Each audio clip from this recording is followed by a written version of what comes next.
Mambo mengine hayaondoki ila kwa kufunga na kuomba. Mwili wako unajikana na kuwa umejiweka kwamba leo nataka Roho ndo anishibishe, sio pilau, sio ugali. Kijana mdogo kama wewe, kijana wa miaka 25 na kuendelea, unasema leo nimefunga kwa ajili ya Bwana, namuomba Mungu anisaidie kwa ajili ya kitu changu fulani. Hivyo unajua Mungu anasema nipo mbinguni naangalia mtu mmoja tu huyo, sio kundi, naangalia mtu huyo ambaye yuko ananiabudu katika roho na kweli. Unapokuwa unatolewa katika process ya umasikini, kuna mtu unaweza ukashangaa hali ya mwanzo na hali ulionao sasa hivi ni zaidi ya ile ya mwanzo, na kuna wakati unaweza ukahisi ya kwamba bora mwanzo kuliko sasa. Hata wana wa Israeli walisema hivyo hivyo katika process za kukombolewa kwao. Kuna wakati walisema bora mwanzo kuliko sasa. Ni muhimu kutambua maombi ya kuweza kukusaidia kusimama kama Mkristo katika maisha, ili hata ambapo utakapokuwa umepata vitu au jambo ujue jinsi ya kuweza kulihendo, kwa sababu unajua namna gani ya kuweza kusimama katika maombi kama Mkristo. Amen. Naomba uniwekee andiko kutoka kitabu cha Mathayo 17:21, lakini ningetamani sana tuanze na 20 ili uweze kujua maana halisi ya kitu ambacho nakizungumza kimeanzia wapi. Baba, asante kwa ajili ya asubuhi ya leo. Asante kwa ajili ya neno hili ambalo nakwenda kuwafundisha watoto wako. Naomba neema yako, naomba Roho wako Mtakatifu akanisaidie, akaweza kusema ndani yangu, na kila atakayesikia akapate uponyaji wa kiroho na kimwili. Asante kwa sababu utanitumia kama chombo, nami nitatumika kwa ajili ya utukufu wa jina lako. Na kanisa tuseme amen.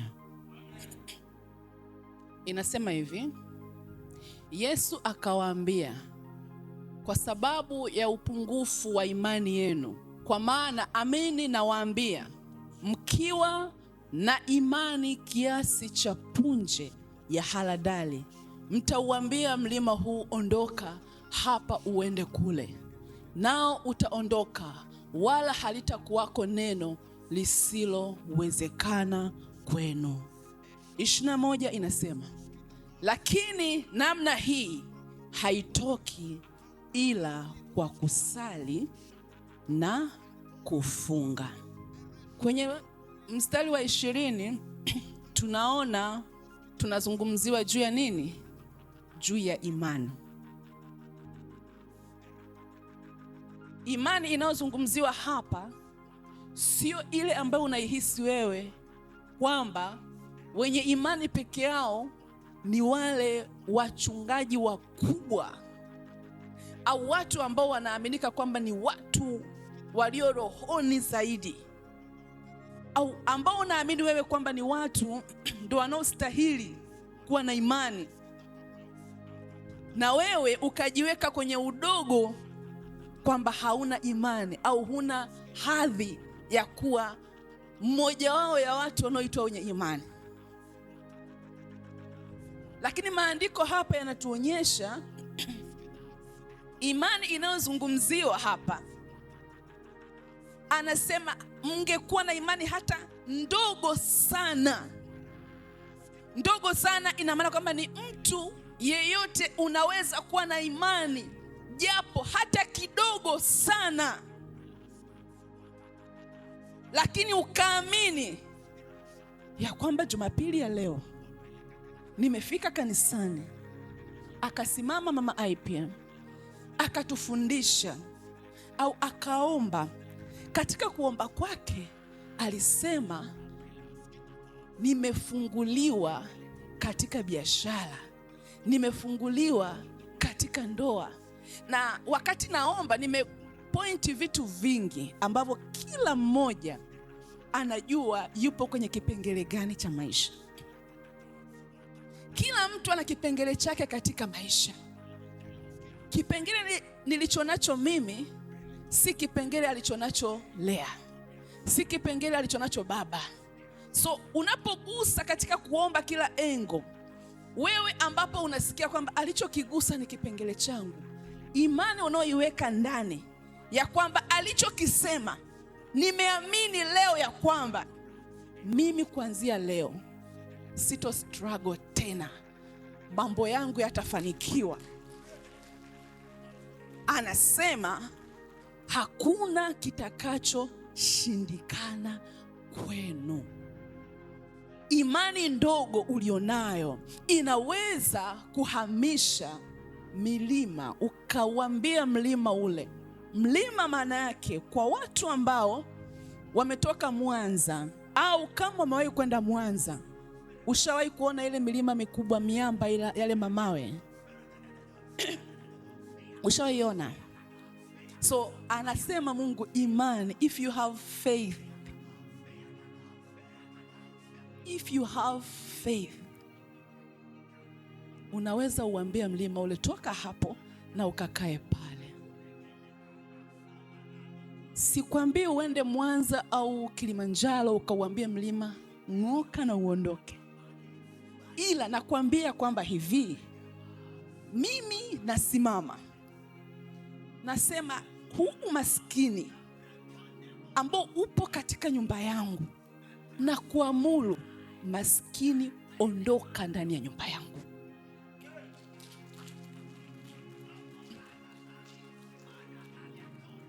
Wewe ugonjwa ambao upo umeingia ndani ya mwili wangu, Mungu ameniambia ninaweza kuhamisha milima. Mimi wewe kwangu na kuona mlima tena mdogo, ondoka ndani ya mwili wangu, ondoka ndani ya damu yangu, ondoka ndani ya watoto wangu, ondoka ndani ya mume wangu, ondoka ndani ya mke wangu. You speak with faith, you will see result. Unanielewa? Ukiongea kwa imani, hamna watoto watakao kusumbua ndani kwa magonjwa. Hamna challenge au changamoto ya ndoa itakao kusumbua. Hamna changamoto kwenye biashara itakao kusumbua, maana utaugeuza kuwa ni mlima na utaambia, ondoka, hama hapa, nenda pale.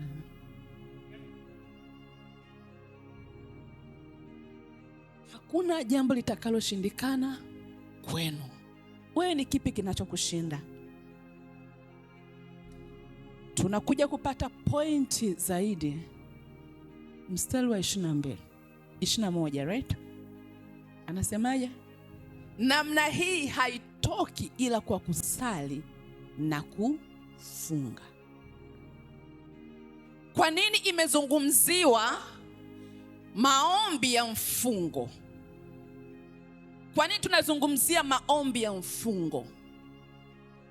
Unapozungumzia maombi ya mfungo, kwanza kabisa faida za kufunga. Unapofunga, Kristo, unapofunga, mwili wako unajikana na kuwa umejiweka kwamba leo nataka Roho ndo anishibishe, sio pilau, sio ugali, sio ndizi nyama. Nataka Roho ndo anishibishe. Kama ni mtu ambaye uko na kazi, unaenda kazini, nenda kazini, lakini jua ya kwamba leo nipo rohoni, nimefunga, nahitaji Mungu anisaidie jambo moja fulani. Una uwezo wa kusali, ukasali sana, lakini siku ambayo utasema leo ninafunga kwa ajili ya kazi, na nikiwa nimefunga, nafunga na kuomba for 5 days or 3 days, vile Roho wa Mungu atakuongoza, or 7 days, vyovyote, na ukafanya kwa uaminifu, utaona matokeo makubwa katika maisha yako. Imagine kijana mdogo kama wewe, kijana wa miaka 25 na kuendelea, unasema leo nimefunga kwa ajili ya Bwana, namuomba Mungu anisaidie kwa ajili ya kitu changu fulani. Hivyo unajua Mungu anasema nipo mbinguni na angalia mtu mmoja tu. Mtu huyo sio kundi, naangalia mtu huyo ambaye yuko ananiabudu katika roho na kweli. Sasa hiyo roho na kweli, umekaa kwamba leo nafunga, washikaji zako wanakuita mtoke outing. Hapana, asante leo Bwana, tena usifiche ili wajue kwamba unamuomba Mungu. Bwana leo sijisikii vizuri, unajua jana niliruka sana, leo siko poa. Yani utaki kusema kwamba upo mlimani. Mtukuze Mungu wako na watu wajue unamtukuza Mungu. Watu wajue kabisa haumfichi. You feel proud to be a child of God. Let them know. Dada yule mlembo lakini hamuonei haya Mungu wake. Yes, ina sound vizuri. Sasa Bwana, leo Bwana, vipi, hujisikii vizuri? Sijisikii vizuri. Wakaka nao wanavyojua kujiongeza, au nisigeuke baba Mungu wangu. Anajiongeza au uko hivi. Amna, niko mlimani na muomba Mungu. Hata ukaka ataogopa. Huyu binti anasali, anafunga. Kama alikuwa na lengo la kuja kuchezea, ataogopa. Kwa sababu anajua kuna sehemu huwa unashtaki. Anajua kuna sehemu huwa unaenda kushtaki. Imagine mwanamke unaamka, you prepare breakfast for your husband. Na unakaa naye pale mezani, anakula, huli. Baby, kula, nimekuandalia, mimi nimefunga. Naomba. Kwanza anajuza huyu anaomba nini leo? Au juzi nilivyochelewa kurudi? Au kwa sababu siku hizi simpi hela?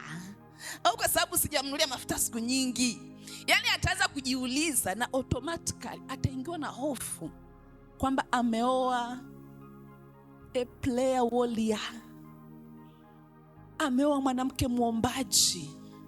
Hastahili kumfanyia ujinga, kwa sababu akienda kulia mbele za baba yake, adhabu yake ni kubwa.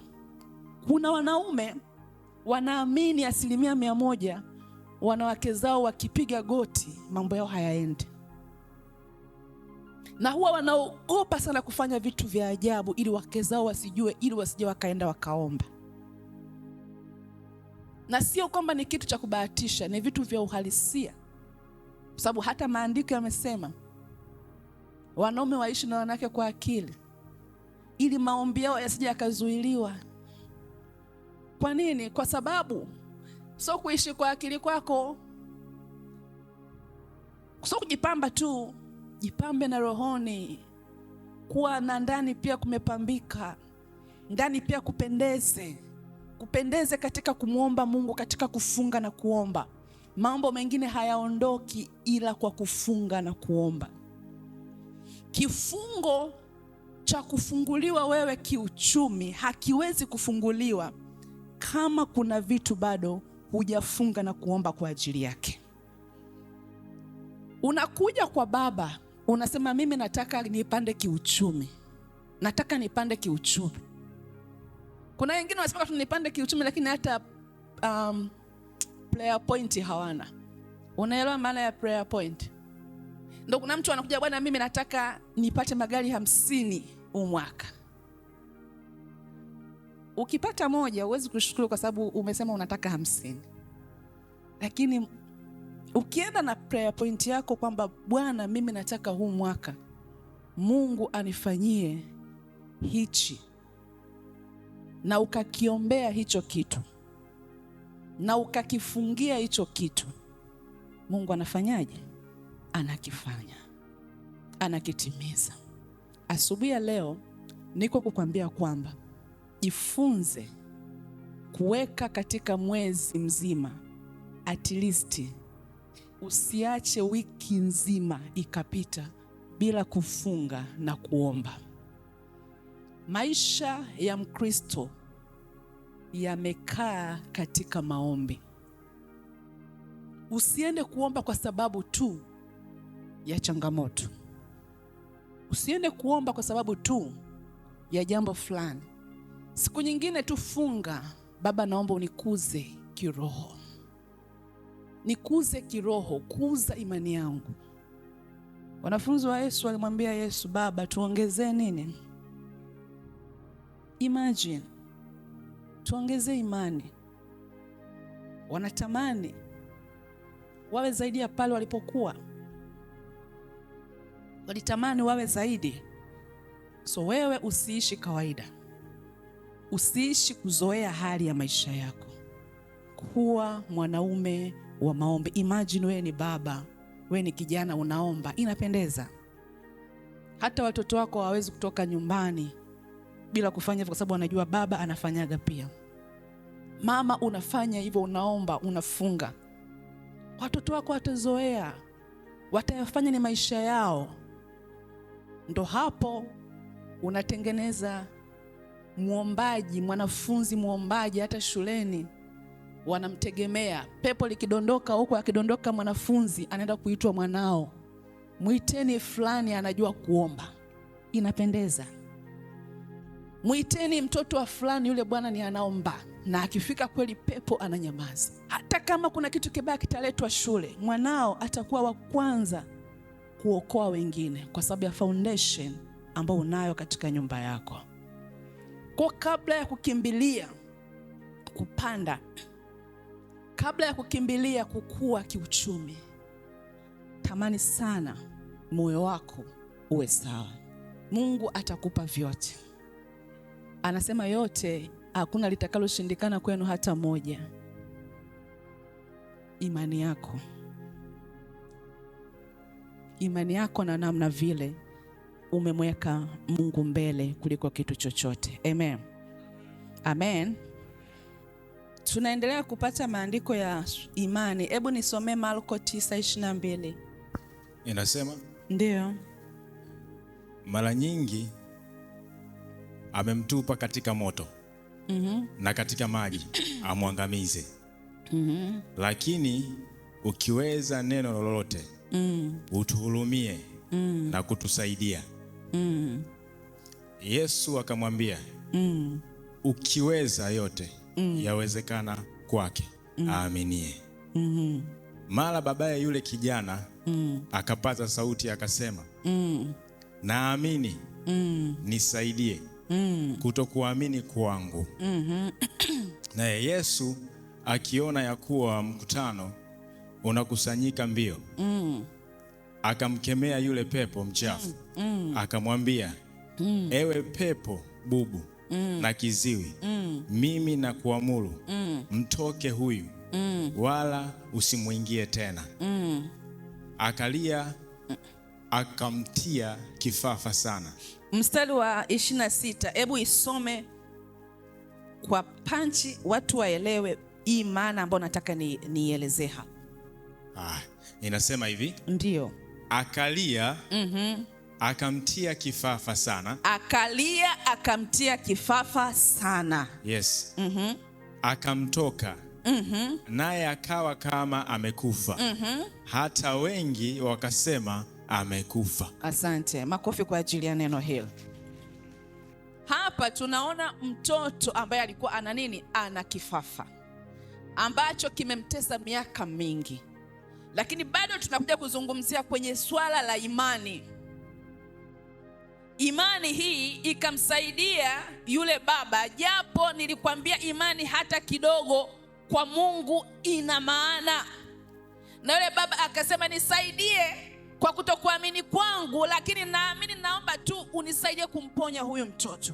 Na Yesu aliweza kumponya yule mtoto. Lakini sasa sikiliza hii prosesi ya uponyaji. Prosesi ya uponyaji ambayo ilitokea hapa. Yesu alimkemea yule pepo, akasema, wewe pepo kiziwi, pepo bubu, pepo la umasikini, pepo la magonjwa, nazungumzia pepo lolote ambalo liko ndani ya maisha yako, kwa jina lake, pepo lolote na kukemea uondoke ndani ya mtu huyu, na usimrudie tena. Maandiko yanasema akapiga kelele, yule pepo akaondoka. Lakini alipoondoka alimtia kifafa zaidi. Get my point? Yeah. Alimtia kifafa zaidi yule mtoto. Yaani kama alikuwa amedondoka kifafa, anatoka povu, alianza kuhangaika zaidi kama mtu ambaye amechanganyikiwa zaidi ya mwanzo. Lakini ndio ilikuwa process ya uponyaji wa yule kijana. Unapokuwa unatolewa katika process ya umasikini, kuna mtu unaweza ukashangaa hali ya mwanzo na hali ulionao sasa hivi ni zaidi ya ile ya mwanzo. Na kuna wakati unaweza ukahisi ya kwamba bora mwanzo kuliko sasa. Hata wana wa Israeli walisema hivyo hivyo. Katika process za kukombolewa kwao, kuna wakati walisema bora mwanzo kuliko sasa. Walisema bora kule tulikuwa tunakula ugali wa mchunga, tunapigwa, lakini tulikuwa tunakula. Lakini hapa tuliposimama hatuoni chakula, hatuoni mwanga, hatuoni njia. Kila tukigeuka tunaona miamba, hatujui tutakwenda wapi. Bora mwanzo. Lakini Mungu anapofanya process, anapofanya njia, kuna ugumu unaweza kuona katika maisha yako. Kuna ugumu zaidi utauona katika maisha yako. Na asiyetambua ya kwamba ndiyo process ya ukombozi, huwa anaishia katikati ya muujiza wake. Na mbaya zaidi, katikati ukiishia, ule muujiza kweli unapotea. Heri waliovumilia hadi mwisho. Heri wewe ambaye umevumilia hadi mwisho. Ushuhuda wako ni mkubwa. Ushuhuda wa maisha yako ni mkubwa. Imagine, anasema yule pepo akapiga kelele, akamtia umaskini zaidi. Baba yangu, umetiwa umaskini zaidi. Hauuzi, hupati pesa. Mama, umetiwa umaskini zaidi, biashara ziendi. Lakini uko jikoni unapikwa, uko jikoni unatengenezwa, uko jikoni unaungwa, uko jikoni unakaangwa. The moment unakaangwa, endelea kusimama mbele za Mungu. Leko sandarabahaya, likarababa sandariabokosa. Unaomba, unafunga. Mlango ukifunguliwa, hakuna wa kufunga. Nasema wakati ukifika mlango ukafunguliwa, hatakuwepo wa kufunga, hatakuwepo wa kusogea, hatakuwepo wa kutia nuksi, hatakuwepo wa kutia giza. In the name of Jesus. Man. Anasemaje? Pepo akachanganyikiwa zaidi yule mtoto, na akawa kama amefanyaje? Amekufa. Ni kama umekufa. Listen to me, ni kama umekufa. It's like hauonekani. It's like haupo. Your glory is coming. Okay. I say your glory is coming. I receive. Anasema akawa kama amekufa, hata majirani zako wakajua umekufa. Maandiko yanasema hata watu walijua amekufa. Mimi nimependa sana huu mstari. Wakati nasoma nilisikia nguvu mpya ndani yangu. Nikasema kumbe wanangu ambao wanaenda kunisikiliza leo, hata watu waliowazunguka, hata watu waliowaona, hata watu walio karibu nao, wanahisi ni kama vile maisha yao ndio yamekufa. Wanahisi kama ndo hawezi kunyanyuka tena, na wao wameshawakatia tamaa. Baba, asante kwa ajili ya neno hili asubuhi ya leo. Yes. Ya kwamba sio kwamba wamekufa, ni kama ni kama ni kitu ambacho ni sawa sawa na andiko linalosema kwamba mwanamke ni kama kiumbe, ni kama kiumbe dhaifu, lakini hatari sana. Mimi ni hatari. Wewe kama ni mwanamke uko hapa, sema mimi ni hatari.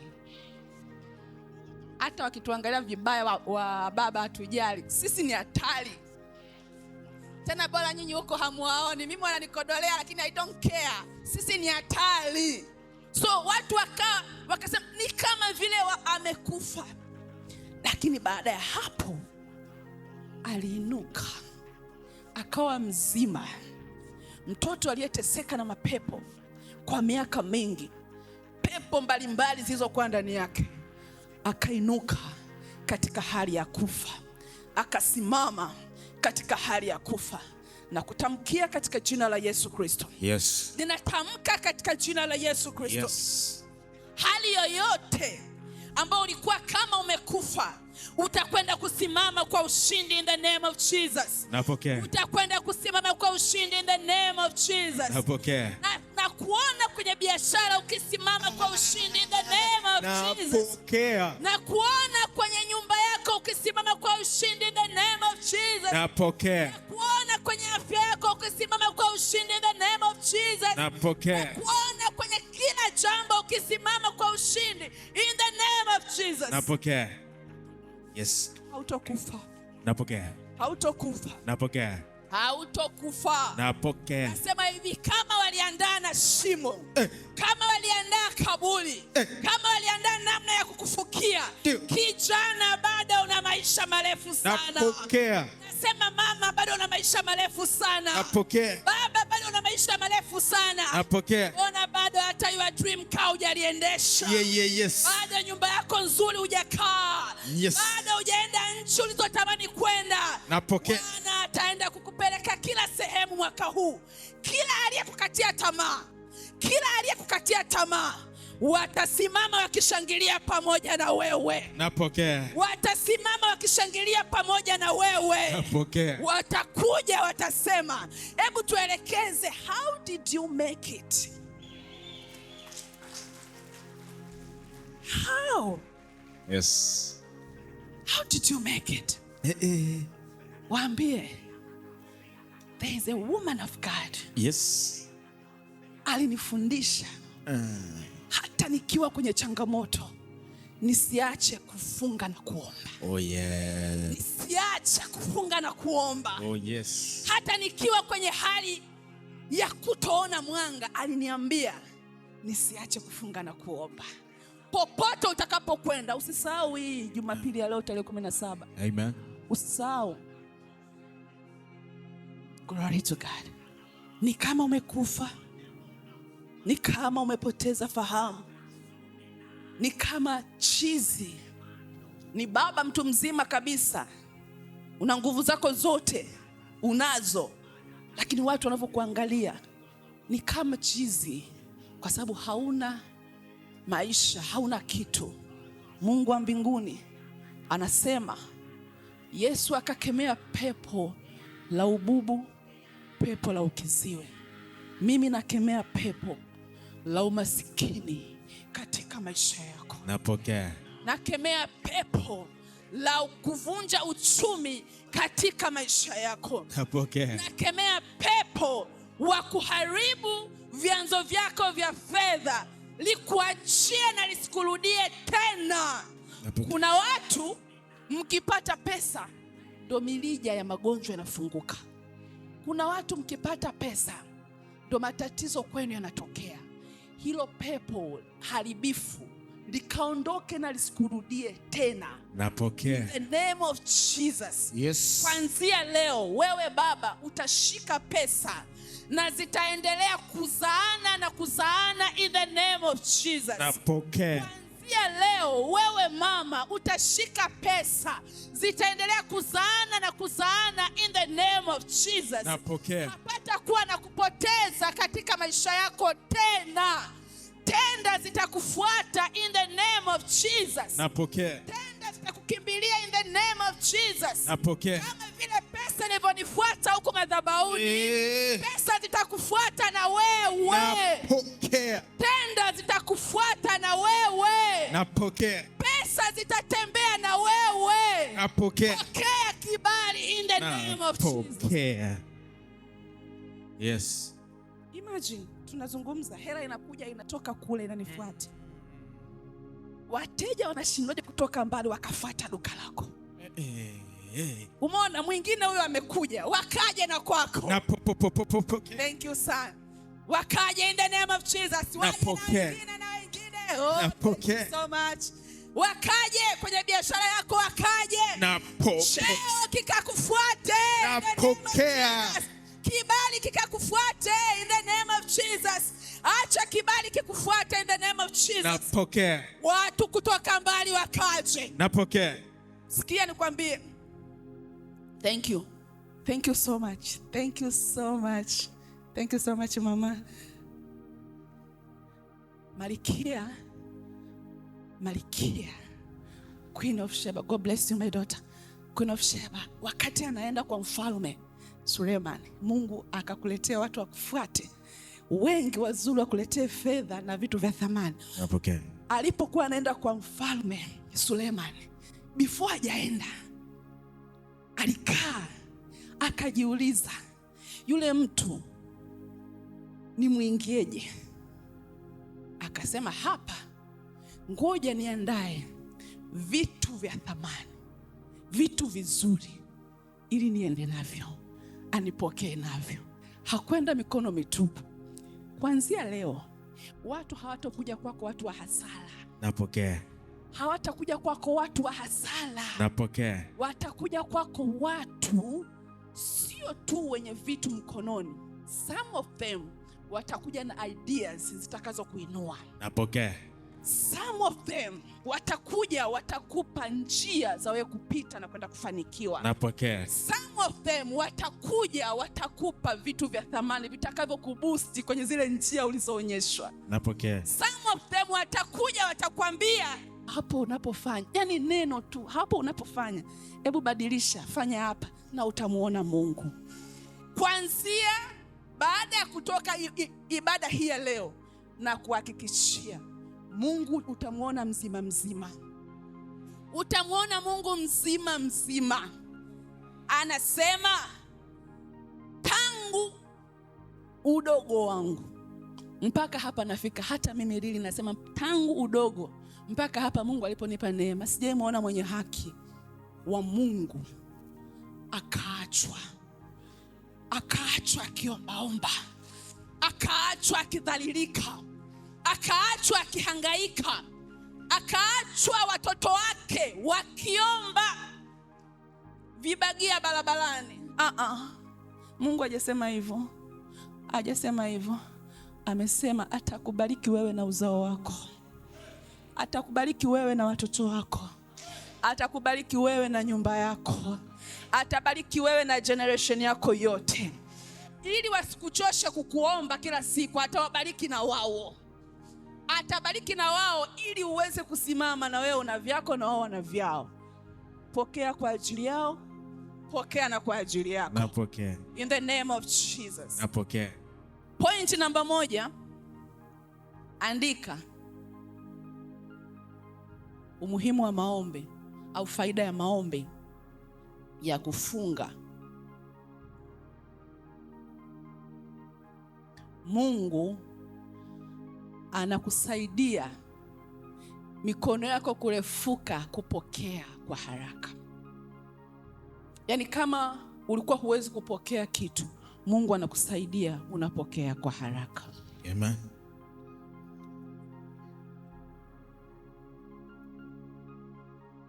Maombi ni mazungumzo mazuri between wewe na Mungu ambayo yanafika kwa haraka sana.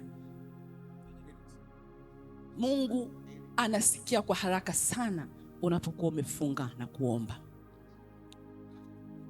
Pointi namba 2. Macho yako yanatiwa nuru. Macho yako yanatiwa nuru. Labda kuna kitu huelewi. Macho haya ambayo mimi naangalia na unayoangalia na anayoangalia mwingine, tofauti na uonaji wake. Wangapi mmekaa vijijini mshasikia kwamba huyu jamaa amechanjiwa anaona wachawi? Wangapi? Okay. Kuna watu mnaweza mkakaa naye hapa akamuona mchawi pale, akaona msukule pale, akaona hivi, kwa sababu macho yake amechanjiwa kichawi. Lakini pia kumbuka kwamba kila kinachotokea kwenye ulimwengu wa mwili kimeanza kwenye ulimwengu wa roho.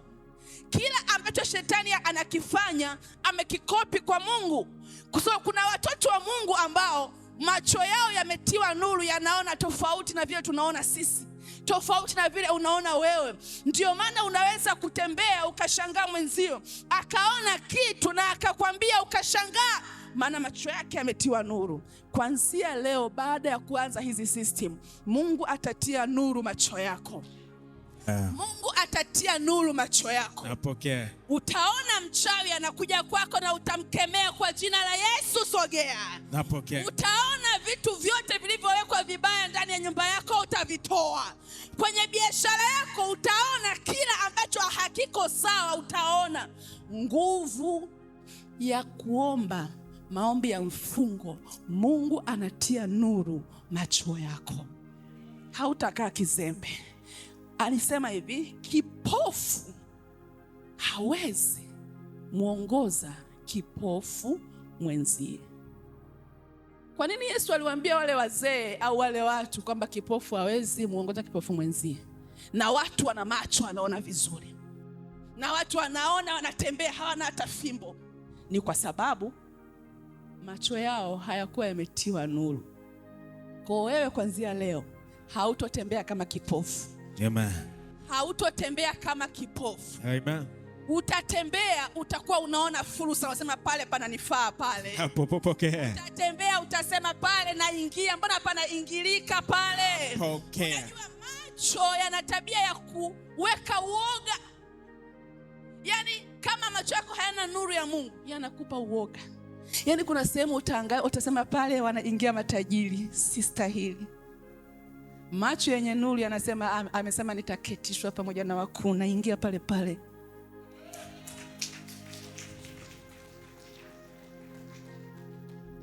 Kuna biashara utaangalia, utasema ile wanafanya matajiri peke yao. Lakini anasema kwamba mimi chochote kile naweza kufanya, naenda kwenye biashara na nitafanya, na utafanya kwa sababu macho yako yatatiwa nuru. Napokea. Ili uweze kukua kiuchumi, macho yako lazima yatiwe nuru. Mimi nitakwambia leo, uza karanga, na ukashangaa karanga zikakuinua kwa sababu macho yangu yametiwa nuru. Neno ninalokuambia si langu, ni Mungu amenipa nikwambie. Lakini macho yako kama hayajatiwa nuru, yatakwambia uuze kitu ambacho hakitokusaidia.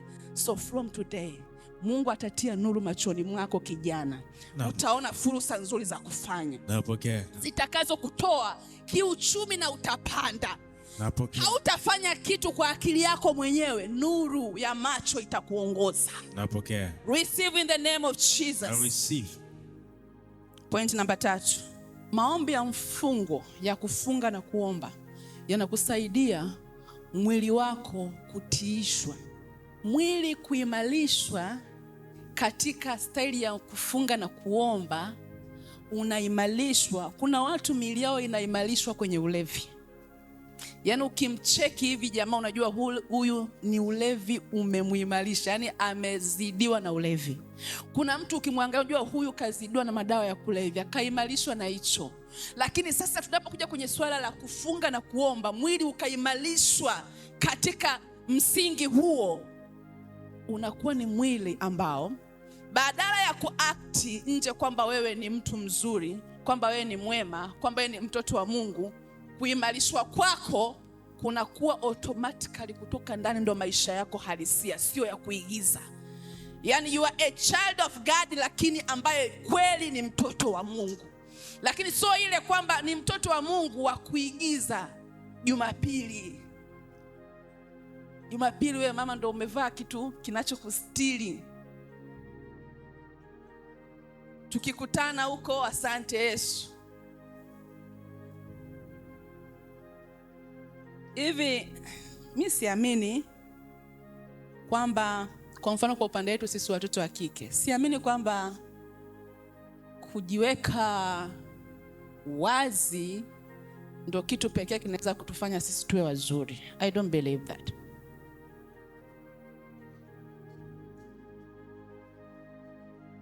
Hivi mimi jamani, hata iweje, Mungu alichokiweka ndani yako kinaanza kuonekana kuanzia huko. Yaani ukionekana tu mtu hata, yani kile ule mvuto wako, hata mtu hawezi kuanza kutaka kujua sijui paja lako limekaaje. Hiyo atasema baadaye nitalionaga huko.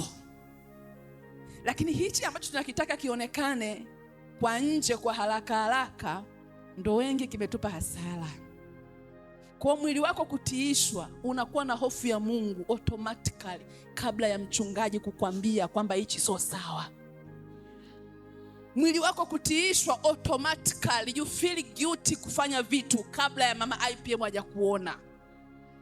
Kwa sababu mimi ni mimi tu nipo, but there is a God ambaye anakuona mimi ambako sikuoni. Na kuna wakati ambako huko nitakuwa niko pale nasomewa zangu na wewe unasomewa zako. Utakuja kusema mama, unakumbuka ile siku nilivaga gauni ndefu? Mimi sawa, lakini alokuwa anaandika ni yule pale malaika, ongea naye. Na naamini hatutapewa nafasi ya kujieleza, ni unaonyeshwa tu. So mwili wako ili utiishwe kuwa mwenyewe na hofu ya Mungu na kufanya vitu vizuri automatically kabla ya kusema mchungaji au mama yako. Pointi ya 4. Kupokea ni ahadi ya Mungu kujibu maombi yako.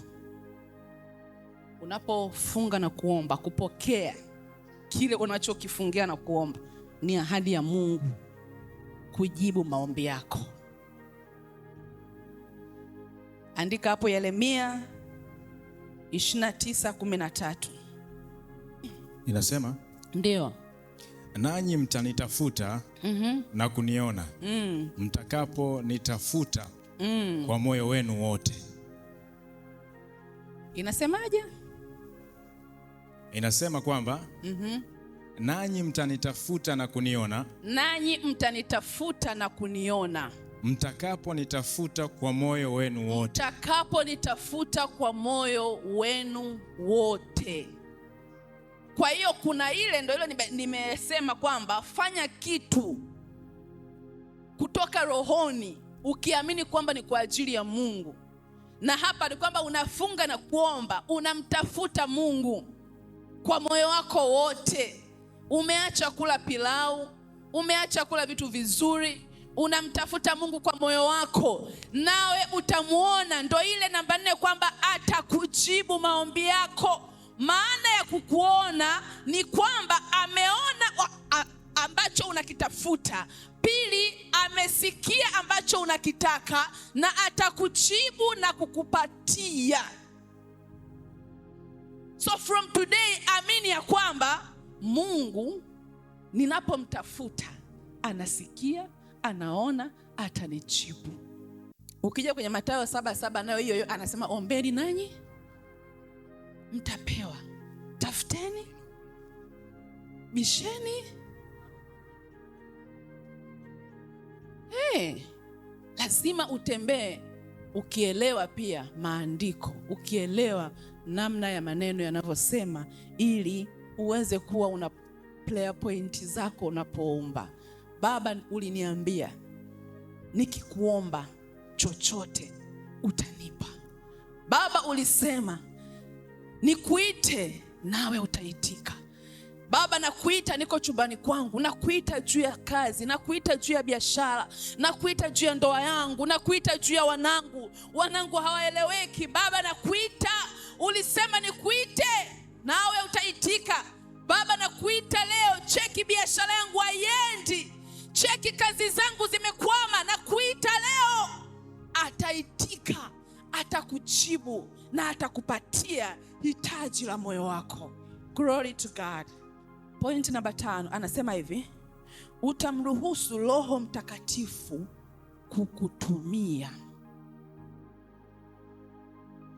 Unapokuwa kwenye kufunga na kuomba, utamruhusu Roho Mtakatifu kukutumia. Kama niko na Wakristo hapa ndani, mnafahamu umuhimu wa Roho Mtakatifu. Ukisoma maandiko tunaona umuhimu wa Roho Mtakatifu kwenye maisha yetu. Roho Mtakatifu, hata kwa wale ambao tukienda kuomba hatunaga ile energy ya kuomba muda mrefu. Yaani unaomba halafu maneno yanakuisha. Unaomba halafu hujui unaomba nini tena. Unaomba halafu hujui ya kwamba unachokiomba uendelee mpaka wapi. Yaani maneno yanakuisha. Roho Mtakatifu anatusaidia kutufundisha namna ya kuomba. Roho Mtakatifu atakusaidia kama alivyosema, kukupa energy ya kuendelea kuomba. Kama ungeomba dakika 5, atakupa energy ya kwenda hata masaa 5 bila kuchoka. Maana kuna wakati hautaongea maneno yanayoeleweka. Kuna wakati utaongea lugha ya kimalaika ambayo haieleweki na watu. Kuna wakati Roho Mtakatifu atazungumza lugha nyingine ambayo hata aliye pembeni hakuelewi, lakini Mungu anaielewa. Ndio kazi ya Roho Mtakatifu. Na huyo Roho Mtakatifu haji hivi. Anakuja unapokuwa umeutiisha mwili wako katika Kristo. Unapotiisha mwili wako katika maombi na kufunga. Unapokaa ndani, siku labda hujaenda kazini na umefunga na kuomba, jifungie peke yako, muombe Mungu, tulia. Roho atashuka ndani yako. Na kuanzia hiyo siku, Roho atakaposhuka ndani yako, utauona wokovu mtamu na mrahisi sana. Maana kila kitu kitakuwa ni chepesi. Ukienda kwenye kuomba utashangaa sekunde tu unaomba, vitu vinalipuka, vitu vinatokea. Maana Roho hutusaidia kuomba, maana hatujui. Kabla ya kwenda kwenye kupanda kiuchumi, muhimu sana hivi vitu uweze kuvielewa. Usije ukawa umetoka nyumbani, naenda kwenye ibada ya kufunguliwa gereza la uchumi, mimi nataka nipande kiuchumi. Hapo ushajiona ni baada ya kufunguliwa kwenye kifungo cha uchumi, ushajiona yule jamaa amejenga juzi barabara za kupita gari gani chini tu peke yake, sijui gari za kifahari, bilionea yule, ushajiona. Lakini kabla ya kufika huko, muhimu sana kuelewa hivi vitu na kuvifanyia kazi. Ni muhimu sana, muhimu mno. Kabla ya kwenda kuchinja, ni muhimu mno kujua hivi. Usikimbilie tu, mimi baba nimekuja nataka kuchinja, lakini baada ya kuchinja unafanyaga vitu gani? Kumbuka hapa haupo kwa shetani, upo kwenye madhabahu ya Mungu. Lazima ufuate prosesi zake. Usijidanganye. Usiseme labda anaenda hata kwa mganga kwenyewe.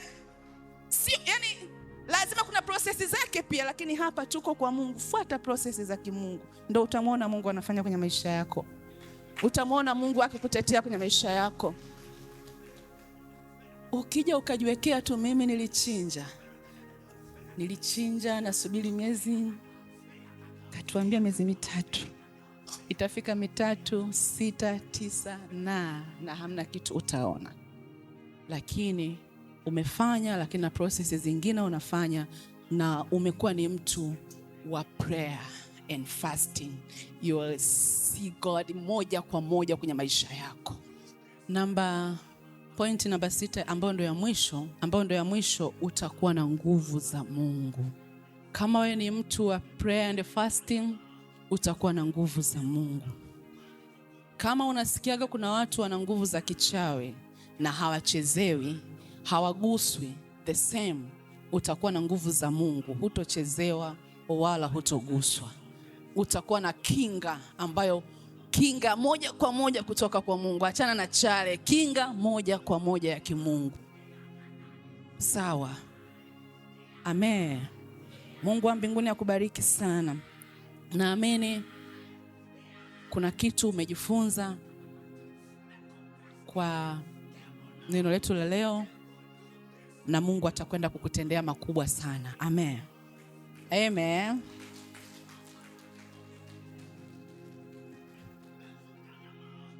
Naomba usimame hapo ulipo, na ukiwa umetulia hivyo hivyo, mtafakari Mungu, mtafakari Mungu kwa ukuu wake, mtafakari Mungu kwa ukuu wake.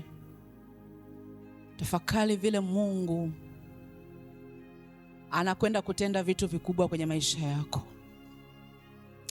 Imagine kijana kama wewe unakwenda kwanza kumiliki vitu lakini vikiwa viko ndani ya Mungu.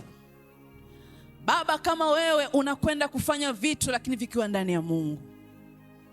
Anasema mali zisizo na majuto, mali zisizo na majuto ndo mali zinazotoka kwa Bwana. Ndizo ambazo nakuombea huko ulikotoka. Umekuja hapa unahitaji Mungu akutendee. Ni maombi yangu kama nabii mke